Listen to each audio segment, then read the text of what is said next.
Hello everyone, I hope all of you understand the previous questions which I discussed in yesterday's video. In this video I am going to discuss next practical question number 7. This is a statement of question number 7. A, B and C were in partnership sharing profit in the ratio of 2:1:1. Their balance sheet showed the following position on the date of dissolution. Balance sheet वही old method कि हमने सबसे पहले assets और liabilities account को close करना है, जिसको हम ऑलरेडी डिस्कस कर चुके हैं. तो assets, debit side of realisation account, to sundry assets, fixed assets 50,000, stock 60,000, debtors at gross value 30,000 और जो प्रोविजन फॉर डाउटफुल डेब्ट्स है 2,000, वो रियलाइजेशन अकाउंट की क्रेडिट साइड ही जाएगा by provision for doubtful debts. Furniture, to furniture 20,000. Goodwill, यहाँ पे goodwill का ट्रीटमेंट और चैप्टर से डिफर है. अब तक रिकॉन्स्टिट्यूशन में तो गुडविल ऑलरेडी अपीयर्ड गुडविल को हम राइट ऑफ करते थे, वो पीसीए में डेबिट साइड जाती थी, लेकिन डिसोल्यूशन के चैप्टर में गुडविल अदर एसेट्स की तरह रियलाइजेशन अकाउंट की डेबिट साइड ही ट्रांसफर की जाएगी. अब अगर एडजस्टमेंट में इसकी रियलाइज्ड वैल्यू गिवन है तो क्रेडिट साइड लिखेंगे, नहीं तो कुछ भी नहीं लिखेंगे. तो गुडविल भी रियलाइजेशन अकाउंट की डेबिट साइड बुक वैल्यू पे ट्रांसफर की जाएगी. ये यहाँ पे नया पॉइंट है.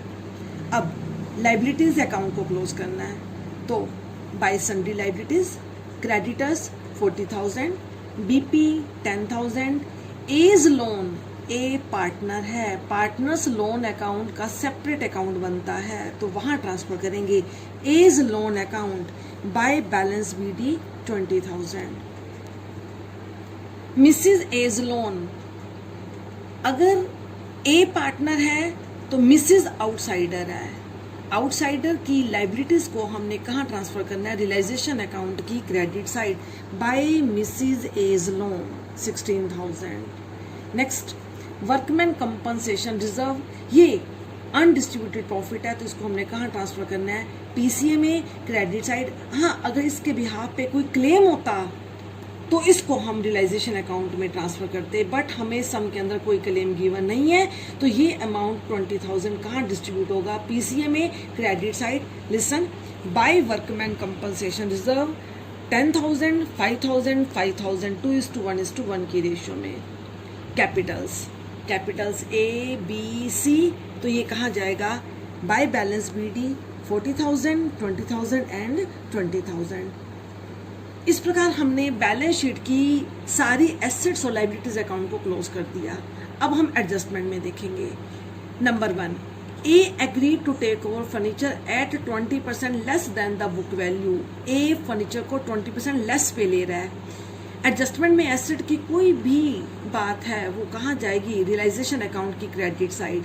अगर रियलाइज्ड है तो बाय बैंक, अगर पार्टनर टेक ओवर कर रहा है तो बाय पार्टनर्स कैपिटल. तो यहाँ पे ए फर्नीचर टेक ओवर कर रहा है, तो कहाँ लिखेंगे? Credit side by A's capital. Furniture की बुक वैल्यू 20,000 है, लेकिन ए इसको 20% लेस पे ले रहा है, तो 20,000 का 20% 4,000 लेस करके 20 माइनस 4 16,000 ए लेगा. Next, second transaction, fix assets realised ₹32,000 and stock ₹55,000. Realised का मतलब होता है सोल्ड फॉर कैश, तो ये हम बाय बैंक में डालेंगे, तो बाय बैंक हेडिंग बनाएंगे, तो वहां लिखेंगे फिक्स एसेट्स कितने में रियलाइज्ड हुई हैं? 32,000 में, और स्टॉक कितने में रियलाइज्ड हुआ है? 55,000 में.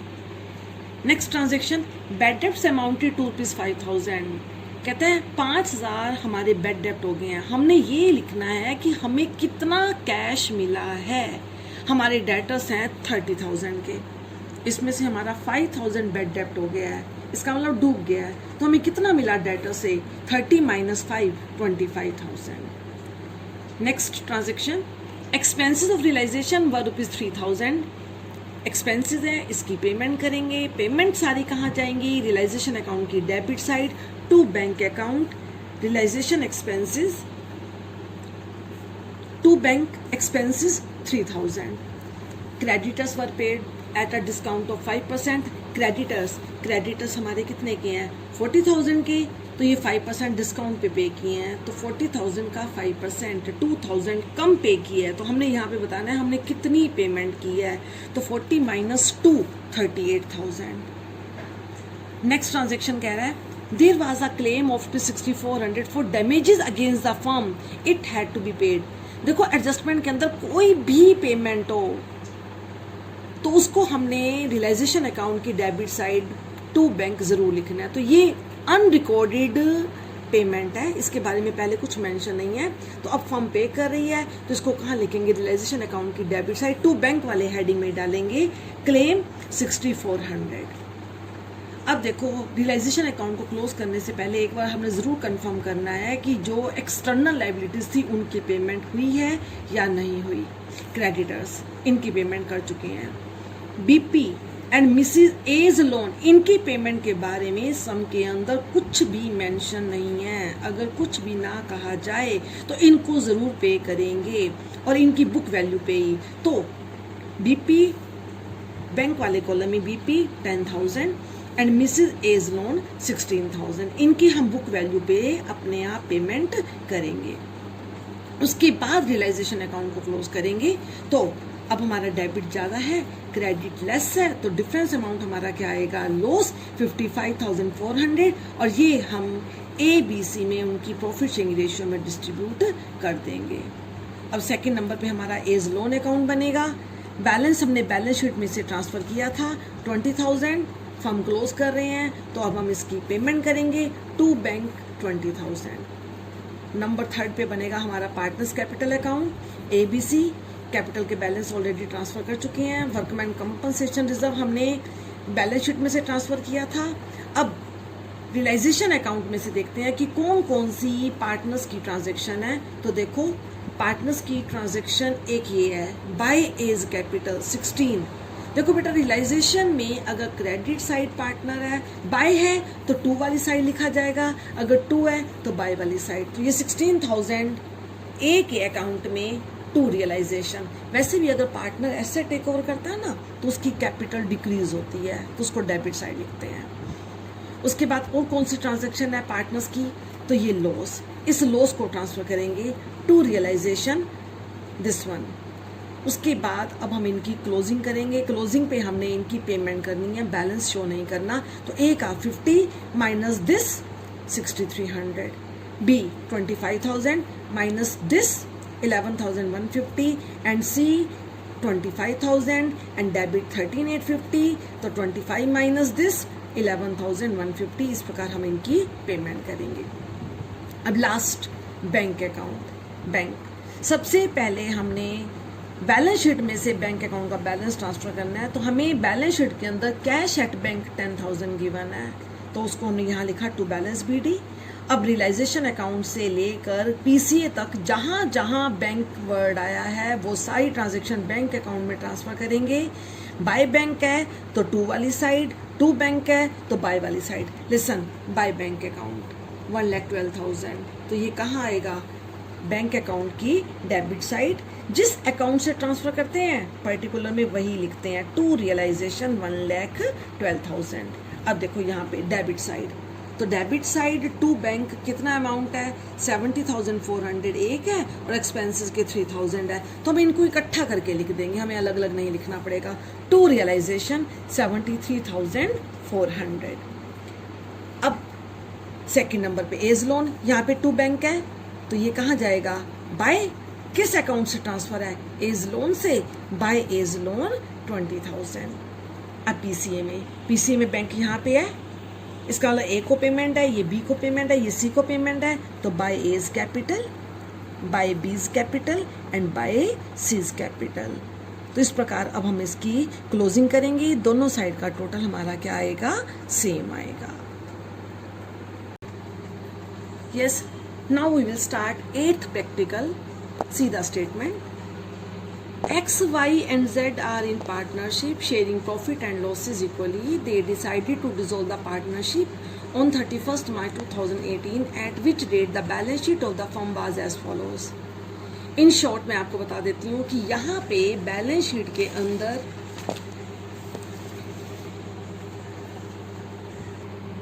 यहाँ बैलेंस शीट के अंदर लाइबिलिटी साइड पार्टनर्स के कैपिटल अकाउंट के बैलेंसेस के साथ साथ करंट अकाउंट के बैलेंस भी गिवन है। अगर करंट अकाउंट के बैलेंस भी आ जाए तो पहले हमने करंट अकाउंट बनाना है, सारी एडजस्टमेंट करंट अकाउंट में ट्रांसफर करेंगे, फिर करंट अकाउंट के बैलेंसेस को हम कैपिटल अकाउंट में ट्रांसफर करेंगे। और कोई ज्यादा डिफरेंस नहीं है, लेकिन फिर भी हम डिस्कस करते हैं। लिसन, सबसे पहले हमने एसेट अकाउंट को क्लोज करना है, तो to sundry assets, premises 80,000, machinery 68,000, stock 40,000, sundry debtors 30,000 and BR 36,000. liabilities हैं हमारी by creditors 60,000. Advance from X and Y, इसका मतलब ये पार्टनर्स लोन है, तो ये अलग से सेपरेट अकाउंट बनेगा, इसको हमने रियलाइजेशन अकाउंट में ट्रांसफर नहीं करना। अब बैलेंस शीट के अंदर और क्या है, पार्टनर्स की कैपिटल के बैलेंस हैं और करंट अकाउंट के बैलेंस हैं, तो पहले यहाँ पे करंट अकाउंट भी बनेगा, तो करंट अकाउंट के बैलेंसेस पहले करंट अकाउंट में ट्रांसफर करेंगे। तो देखो करंट अकाउंट XYZ, X और Y के तो क्रेडिट बैलेंस हैं क्योंकि लाइबिलिटी साइड गिवन है, बाय बैलेंस BD 13,000 एंड 4,000, लेकिन Z का करंट अकाउंट का बैलेंस एसेट साइड गिवन है 3,000, तो इसको हम कहाँ ट्रांसफर करेंगे, डेबिट साइड, क्योंकि डेबिट बैलेंस है। तो देखो टू बैलेंस BD 3,000। अब हम एडजस्टमेंट को कंसीडर करेंगे। Assets realised as under premises 20% more, premises 20% ज्यादा पे है, तो देखो by bank assets realised, premises की बुक वैल्यू 80,000 है, लेकिन ये 20% मोर पे रियलाइज्ड हुआ है, मीन्स 20% ज्यादा पे, तो 80,000 का 20% 16,000 ऐड करके लिख देंगे 96। अगर मोर है तो ऐड कर दो, लेस है तो लेस कर दो। आगे नेक्स्ट, मशीनरी 40% लेस, तो बुक वैल्यू से 40% लेस भी हुई है, मशीनरी 68,000, तो इसका 40% निकाल के लेस करेंगे और इस प्रकार हमारा अमाउंट 40,800 आएगा। स्टॉक ₹5,000 मोर, स्टॉक बुक्स के अंदर 40,000 है, ये 5,000 मोर पे रियलाइज्ड हुआ है, तो 40 में 5,000 प्लस कर देंगे 45,000।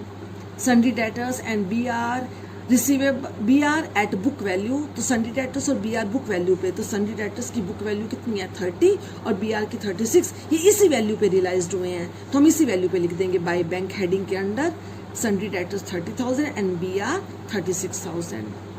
अब इसका टोटल 2,47,800।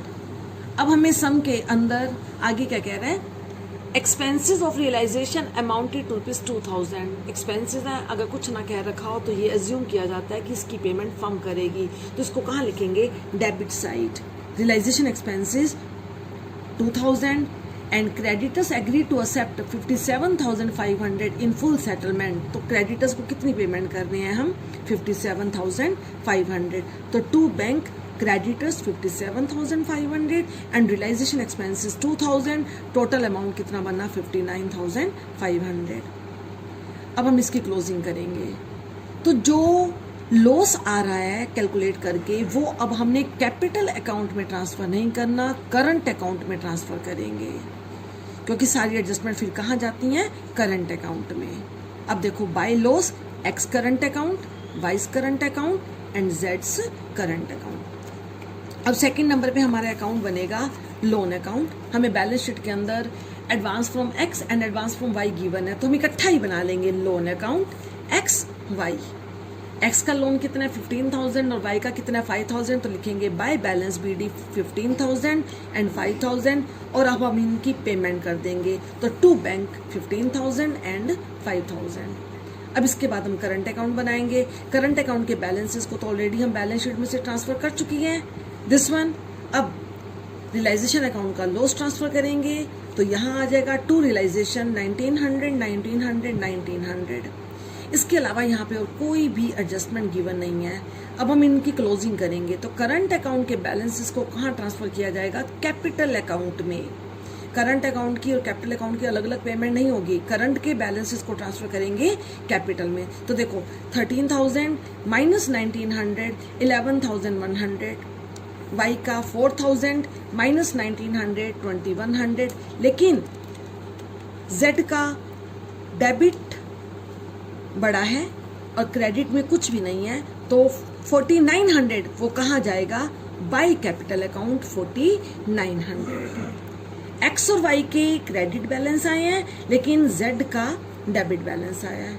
अब कैपिटल अकाउंट बनाएंगे, तो कैपिटल अकाउंट, पहले कैपिटल अकाउंट के बैलेंसेस ये बैलेंस शीट में से लिखेंगे हम, बाय बैलेंस BD 90,000 60,000 40,000। अब करंट अकाउंट के बैलेंसेस को ट्रांसफर करेंगे। लिसन, टू कैपिटल लिखा था ना, तो ये 11,100 बाय करंट अकाउंट 2,100, और जेड का कहाँ आएगा, डेबिट साइड। अब इसके बाद हम इनकी पेमेंट कर देंगे, तो इसके टोटल में से यहाँ पे 1,01,100 आया, तो इसका ये टू बैंक, वाई का 62,100 और जेड का 40,000 माइनस दिस 35,100। लास्ट में फाइनल बैंक अकाउंट बनेगा। बैंक अकाउंट में सबसे पहले बैलेंस BD बैलेंस शीट में से, फिर रियलाइजेशन अकाउंट से कैपिटल अकाउंट तक बैंक की सारी ट्रांजैक्शन को क्रॉस ट्रांसफर करेंगे। तो देखो यहाँ पे रियलाइजेशन अकाउंट में 2,47,800 है, ये आएगा डेबिट साइड। उसके बाद टू बैंक 59,500 है, ये आएगा बाय रियलाइजेशन क्रेडिट साइड। अब लोन अकाउंट, टू बैंक है तो हम लिखेंगे ये एक्स के लोन की पेमेंट है, ये वाई के लोन की पेमेंट है, तो यहाँ लिखेंगे by X loan 15,000, by Y's loan 5,000। अब उसके बाद कैपिटल अकाउंट की पेमेंट है, तो एक्स की कितनी पेमेंट है, 1,01,100, वाई की 62,100 एंड जेड की 35,100 पेमेंट करेंगे हम। और इस प्रकार हमारा टोटल आएगा 2,77,800 दोनों साइड का।